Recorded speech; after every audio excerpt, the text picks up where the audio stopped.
For this episode of Power Talks, we brought on some of the topmost investing minds in India. I don't think, Tahir, I've met you in maybe now after 7 or 8 years. I think Tahir, we are meeting for the first time probably. We've all had to travel to a place in Bombay we would perhaps may not have normally traveled to. It will be quite a bit of an effort to make this happen. With a collective experience of almost 100 years in investing, these three CIOs weigh in on some of the most burning topics in Indian investments right now. Trump just announced tariffs a while back. A lot of scenes happening in the geopolitical background, right? Where are the markets today and what are your thoughts on it currently? Reacting to this news per se is uncalled for, but as an economy, I think we should seize this as an opportunity. This is not something which is yet cast in stone. If a retail investor had rupees 10 lakh idle today, I would always say don't keep it idle, how would each one of us allocate across equity, debt, gold and global investments? When valuations are shaky, should retail investor tilt towards large cap from mid and small cap and then reverse later? And in another segment, these three CIOs fact-check some of the most bold statements that Indian investors have. Virat Kohli is a better batsman than Sachin. Chalo, at least this didn't require an explanation to be given. Fair.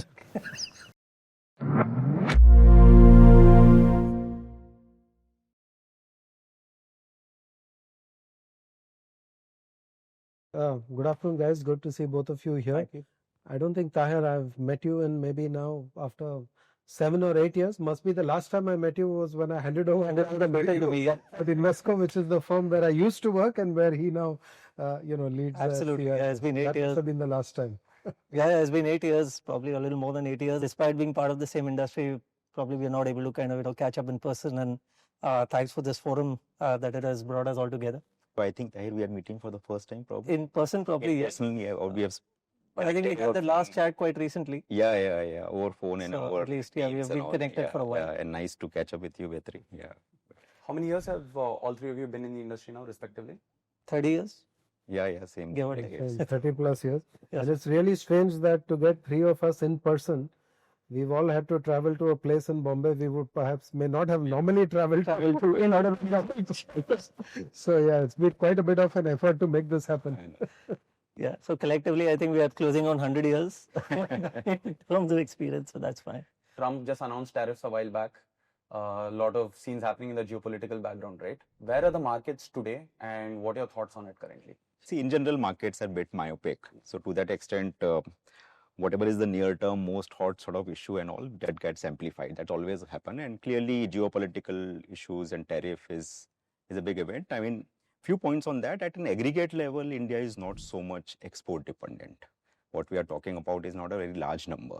In the scale of the economy, what we are talking is about a deficit of about 1% of GDP. So to that extent, it should not impact because ours is consumption-oriented economy and infrastructure-related, and net export is not much. From the start of the year, we've known that trade tariffs have been a big issue as far as this incoming US administration is concerned.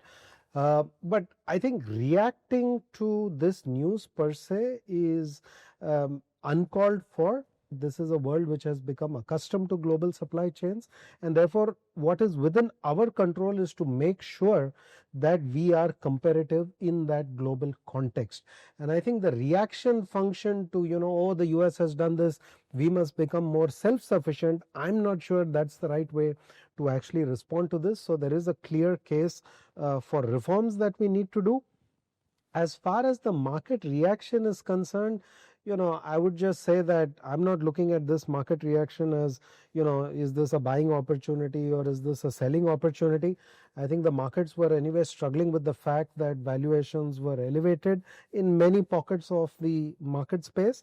And at the same time, there is a challenge that nominal growth in GDP in India has been sort of stuck at high single digits, and therefore earnings are also challenged. And therefore this incremental development on tariffs, if anything, actually creates a little bit more of headwind. So that to my mind is really the reaction function of the markets. But as an economy, I think we should seize this as an opportunity to double down on integrating into global supply chains. Our earnings growth trajectory has been slightly slowing down near term because of certain internal sort of challenges. So I think if the investors are keeping a muted expectation of returns, low teens, 12 to 15%, and that time period is say 3 to 5 years, and if you are investing in the staggered manner, then that thesis is not challenged. So net, what I'm saying is, from a mutual fund investor, I think SIP remains the best. Only perspective we should give otherwise also is that keep the expectations of return bit lower, unlike what had happened in last 4-5 years, and just continue with the within the asset allocation. Yeah, I tend to agree. So one part is very clear that this is not something which is yet cast in stone, and we'll probably have to see as to what the last word is. But having said that, I think even if we were to probably see this 50% eventually ending at maybe something like 25 or thereabouts, assuming that we probably are able to overcome the Russian effect and probably have a little bit of give and take and finally end up at something like somewhere around the 20-25% mark, will probably be a little, it'll obviously be something which is a little worse than what we all started expecting, especially at the beginning of the year, given that we were the first ones to actually start on the trade negotiations, and finally we are the ones who are actually getting the wrong end of the stick, so to speak. So I think it will have some impact if even we were to probably settle at about 20% odd. And like Nilesh mentioned, that what probably is more worrisome is, or probably what is not known as of now, are the second order effects. I think the first order effects are probably a little easier to comprehend, but the second order, especially in terms of job creation and cascading effects of, let's say, some impact on current account, if at all, as we go ahead. What if it translates into a impact on the rupee? I think the wonderful point Nilesh made, and I think that should be of relevance to every investor, is don't make the world's geopolitical problems your personal financial problem. Your personal financial goals can be achieved by what he said, which is systematic investment, sticking to your investment plan and not doing anything foolish. In any investment plan of 25 to 30 years, there are going to be speed bumps along the way. And that's when you have to trust the plan and trust the process rather than react to those geopolitical events. So I think that's a great insight. Sure. Great. So I have this set of questions. So maybe I'll just set off with this one because I think it's the kind of question any retail investor would have in today's environment. If a retail investor had rupees 10 lakh idle today, I would always say don't keep it idle.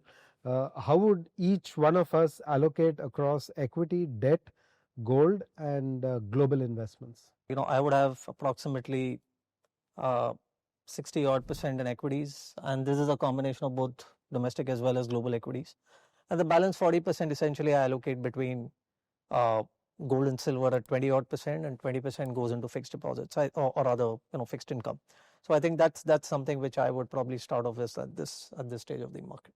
My personal view is that whatever you don't need in terms of meeting your expenses for next, say, 3 years, 5 years, should not go in equities. I mean, that should be outside of equity. So for example, if you have fixed income or if you have salary, rent, everything, they should suffice to meet all your near-term expenses. Near-term means medium-term expenses, because equities are a volatile asset class. Markets have seen 10 years of solid returns. I mean, there's no negative returns year to calendar year wise. So there can always be volatility year wise, quarterly wise. We have not seen it, but it could happen. So to that extent, equity should not be used to fund the regular need. That is first point. Second is, I think gold also, I don't sort of understand more so the way it has run up in last few years. And it's fair to assume that most household has gold in some form or the other. So I would not put too much financial money into gold and at these levels. Similarly, international funds or international exposure to equities, one, it is a bit challenging because regulator doesn't, I mean, there is a restriction by RBI. So it's theoretical that you can put money. It does help that it help against depreciation if you have some liabilities in dollar, if your kids want to you plan for education, etc. But I think that's also a bit sort of nuanced and probably be sidestepped, particularly if the question is for retail investor sort of things. It's not for everyone, it's more sophisticated. So I mean, long answer, but I think then that brings to the question that you don't keep everything into equities. Asset allocation, your needs should come from so whether it is 60-40, that can be derivative 70-30 or so.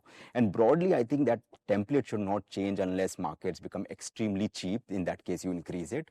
I don't think today is the time. Most of the time, I think the best thing to do is not to do anything. Have the asset allocation. Suppose someone is running at 60-30, 2/3, 1/3 in favor of equities. Just continue with that. I would not I would not recommend, for the lack of knowledge, frankly, gold or international assets at this level. If I were to give my answer to this, Nilesh has made most of the points that I would have used. But I think the most critical thing to me is this can't be prescriptive, because for everybody you cannot have the same asset allocation. Yeah, of course. I think that's the point both of you made at some level, because every person's needs are different, cash flow requirements are different. And I think the beauty of the hybrid fund, which is why that word lump sum was sort of sticking in my head, is actually a good way to think about where to invest the lump sum. One, because I genuinely think India fixed income yields are reasonably attractive. People are not willing to look at it, but when you go to the hybrid funds, and particularly the dynamically managed ones, whatever goes into fixed income is still getting, from a taxation point of view, treated very efficiently. Yep. So I actually think the hybrid funds are a great product to go to. And again, within the hybrid funds, because some are dynamically managed, some include gold, some have fixed allocation of equity to fixed income, that you can decide what your risk appetite is and choose the appropriate one. When valuations are shaky, should retail investor tilt towards large cap from mid and small cap and then reverse later? The way I think about valuations is that, valuations eventually are a measure of confidence, right? Because typically it is good news, it is confidence about the future, which tends to get reflected in valuations which are rich. It is poor news, lack of confidence about the future, which then tends to get reflected in low confidence and then, correspondingly in lower valuations. And if you look at investment outcomes, it is very clear that good starting point in terms of valuations are correlated with much higher return outcomes, and high valuations, which reflect high confidence at the point of investing and at the point of initiation, are actually correlated with much lower returns over time. So I think any investor has to be valuation conscious, but I don't think there is a methodology to suggest that when you are concerned about valuations, you should think more about large cap or mid cap or small cap. I don't think there's a logic to that. This last 5 years return cannot be your benchmark of what the asset class can generate for you. It is a combination of starting cheap valuations, good earnings growth during the period, and ending valuations which by all measures are slightly rich at today's point of time. So I think valuations always matter, but to go back to the initial question at which we started, I think somebody who's investing systematically in a disciplined fashion, managing your asset allocation, you don't have to panic so much about where valuations are. Just continue investing in diversified strategies, keep a long-term thought process, stagger your investments over time. You will participate in the entire valuation cycle, and that way you even out your risk. It is best to probably play a combination, and you have strategies which are value oriented, you have strategies which are growth oriented, which do tend to have different starting points in terms of valuation multiples. And I think if the strategies are being run well true to their mandates, then I think if you pick up a value strategy or a contrast strategy, you will probably be able to kind of get that flavor of low valuations, or at least decent valuations to start with, if not low or cheap. And probably you also then mix it up with certain parts of the market which are growth oriented, perhaps which will come at a higher valuation, especially in the current context, but you get compensated by the visibility of the growth that you probably have in those. So I think if you can probably bring that combination to bear, then that's something which, once again, as you said, will probably be able to tide you over market cycles. Sure. So if I may just add, I mean, in the context of the debate on large and small and mid caps, see, the first point is that, in my opinion, I mean, if you look at it, or all of us, when we see you mentioned 5-year number, the scale, character, size, opportunity has changed big time. And that's for probably 3 reasons. Of course, markets and flows have been kind. Let's not demean that importance. But also a lot of new IPOs have got listed, and not all company can get space in large cap. So there has been about, I think we did a number about close to 100 IPOs, more than $1 billion only in last 5 years. New businesses have got listed, and they're not getting space in the as defined large cap. And some of them, they are sector leaders, they're not getting space even in mid and small cap. And third trend which has happened in last 5-10 years have been this shift towards formalization and all, which tend to typically benefits all, but many of the unorganized to organized sector, which are many mid-sized companies, large, they have become much larger. It doesn't get reflected in GDP. So what I'm saying is the importance in small cap has increased significantly. So it should be a higher allocation what it ought to be 5-10 years back. To that extent, it should be a core portion, maybe 60-40 or so. Now, coming to the question of valuation, of course, some pockets is sort of expensive. And Vetri rightly said it's a cohort of valuation. I mean, there are certain high growth sectors like EMS, solar, or infra related, or capital goods or capital markets. They are higher. I mean, they're expensive across all. So like to like, there is not much of difference. It's just that many opportunities are not there. I think the point is that mid and small cap should have a decent allocation to get full representation of GDP, to get full representation of earnings. And then you leave it to the fund manager. He will not buy cohorts which are very expensive, or he may not, because that can also sort of thing. And again, just coming back to the previous thing, I think there are beautiful funds like large and mid cap, which is 50-50, or multi cap, very well defined. 50, 25, 25 as per benchmark. That makes sense. I mean, one should not sort of capitalize that all large caps are sort of only cheap, because they represent businesses which are typically low PE, government companies, banks, etc. So to that extent, I would not tend too much on this sort of argument, but selection of manager and the style is sort of very important. As an extension of the previous question, and the other dimension to it is essentially that, how do we look at large caps versus mid and small caps in the context of the profitability or the return metrics of these organizations, and does that influence our distribution between large, mid, and small? And I think in that I would just start off by saying that at least over the last 20 odd years, 25 odd years that I've been managing money, I think the one thing which is now starting to happen, and this is in the normal course of the maturity of the corporate sector in India and the evolution of the market, that quite a lot of the mid-cap companies, as defined by SEBI today, are the ones which are also kind of displaying a fairly good amount of stability. They have evolved over a period of time. Many of the managements have actually gone through a good number of business cycles, especially if you were to probably run the top 10 or top 20, 30 odd mid-cap companies. They have been there for a fairly long period of time. And so what's happening here is that typically large caps in the past have been looked upon for their stability, for the fact that they've got very strong return ratios, whether measured in terms of return on capital, return on equity, or probably even the balance sheet characteristics, and various other things. I think some of those characteristics are now coming about in many of the mid-sized companies, if not the small-sized companies. And therefore, so many of the mid-sized companies, corporates, are also probably providing that stability and perhaps somewhat better growth compared to, let's say, some of the large cap companies are likely to provide. So my sense is that many of the mid cap companies of today are actually being looked upon as large cap substitutes, and that is probably what is quite interesting, because they measure up well even in terms of return characteristics. So I'd like to think that in this context, therefore, with improving metrics of many of the mid-sized, small-sized companies and the normal process of their evolution, I think their importance, as Nilesh also very rightly pointed out, is going to probably increase, and therefore investors probably will have to look at many of these companies in their portfolios or through portfolio structures which provide that exposure. And I think it's also going to be, as once again Nilesh rightly put it, it's a function of the fact that there are many of these newer enterprises, newer business models which are actually becoming relevant, and they will probably have the ability to create wealth over a period of time, and you want to partake of that as well. So that's how I would think about return metrics, that they are kind of overlapping across large and mid, if not in the small sized entities. So let me jump to the most popular question in any meeting that I'm sure all of us do. So here it goes. Which sectors, themes offer the most opportunity in India over the next 12 to 24 months, and why? Obviously, I'm not telling anything new, but this has been an ongoing theme in our heads, and we've been running it on our portfolios, so it comes to me very naturally.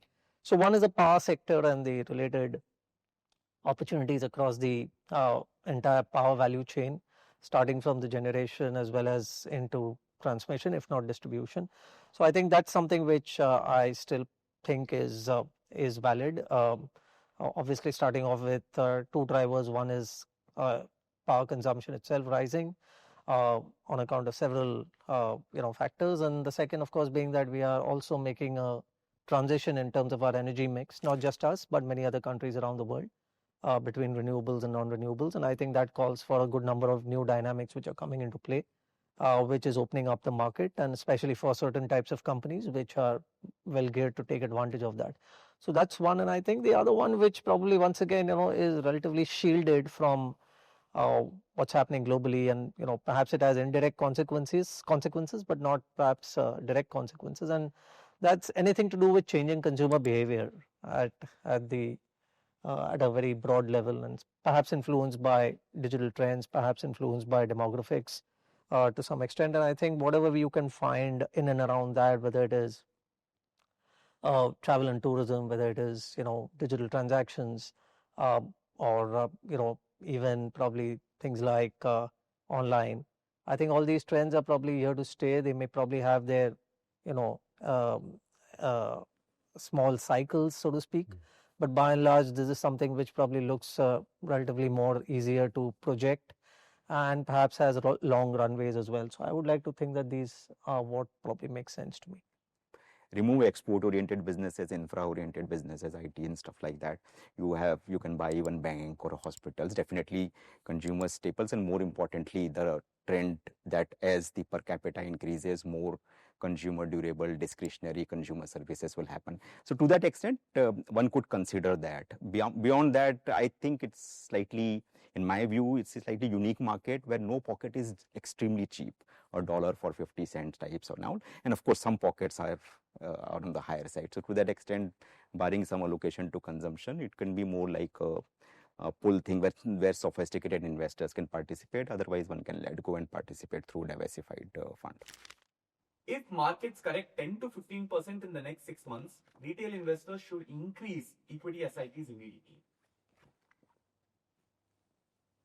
And I would also go on to say that probably why only SIPs, even lump sum, should be actually encouraged at that point in time. Gold or silver remains a necessary 5 to 10% allocation even in 2025. Passive flows will surpass active mutual fund flows by 2027 in India. It's a very wide difference. So I think passives will grow in terms of market share, in terms of their overall share within the AUM. So it probably means that maybe they will grow at a faster clip. But to your question that will they be able to surpass absolute flows, I think it's a fairly good time off, maybe 2030, 32. So I think in a growing economy, I mean, if you see last 10-year returns, the system median returns is generating alpha over benchmark. And in growing economy and the choice of businesses, there is always a role for right stock selection, which can generate sort of alpha, and machine cannot sort of do it. And we talked a lot about large and mid and small cap and all. Conceptually, it is important to identify right businesses. Businesses are getting complicated, so you need it's much more nuanced. So the role of active managers in India, as long as we are growing at a higher clip, would remain, and it's unlikely. The beauty is that because of the growth, I mean, the index is started from 145 years back. It's 850 times or so. But the point is, like, passives will also generate good absolute returns. But if the question is between the two, there is an important role of active managers for long, particularly in some of those categories where businesses are a bit complicated and smaller size and all. So I'll just add some color to what Nilesh said, and also maybe a slight variation of what he said, which is there will always be some managers who create alpha, and therefore active investing will exist. I think you have to invert this problem and look at it from the investor's point of view or the customer's point of view. Today you've got maybe 50 AMCs offering you simplistically 15 schemes each. 20 years out, maybe you will have 200 AMCs offering you 25 schemes each. The challenge for the customer is how do you choose from such a big basket? And when you are forced to choose from such a big basket, there is enough evidence that then customers choose simplicity and certainty of experience.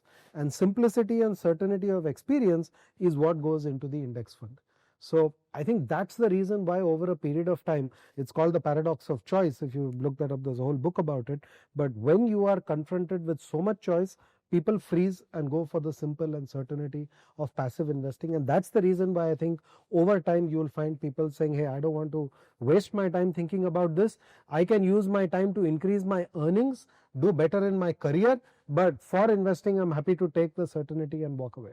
Mid caps will outperform large caps in the next few years, provided valuations remain within historic norms?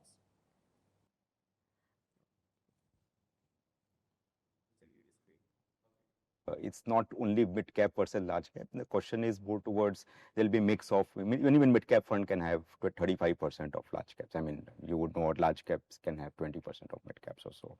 So I would say that if right choice of, because there's enough leeway to pick the right set of businesses, you can pick decent growth businesses. And if the caveat is that valuations are reasonable, then definitely what is mid cap? Theoretically, it should offer higher earnings growth, and the starting point of valuation should be reasonable. And if all be same, generally earnings growth is accompanied by PE expansion. But I don't see a case of PE expansion. But simply if you can pick up businesses which have slightly higher earnings growth, which has enough large caps also, because I'm saying not only pure mid cap or pure small cap fund, then I think that portfolio may do reasonably well over the next few years here. A retail portfolio should aim for at least 20% international/dollar linked exposure today.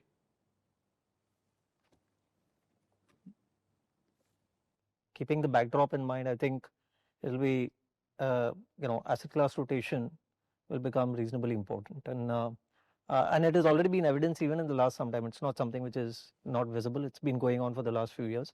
And I think over a period of time, if access is available in terms of regulation and limits and so on and so forth, an addition of international securities to domestic equities would be a good supplement. Simply because, not because of anything else, but the US and India, for example, I mean, if you were to just take these two, they kind of complement each other in a way that they are differently positioned in their life cycle as a country, as a market.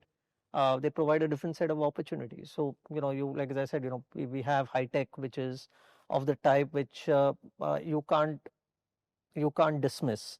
I mean, all the benefits of AI are probably not known at this stage, and there will be disappointments along the way. But clearly, there are many of those companies which are positioned out there to take advantage. Whereas some of the enabler companies, perhaps Indian tech companies, are available in India. India also provides another set of companies, like for example, the whole mid cap space, the way it is evolving and various pockets, perhaps linked to India's consumer demographics, which is probably not available in the US. So I think in a way they will complement, and if asset classes rotate between the two of them based on valuations or whatever else, I think you probably still might be able to kind of smooth it out. Want to have some final advice for retail investors? So my advice would be going back to what I said earlier, which is I think it's most important to have a financial plan and a financial goal and stick to it.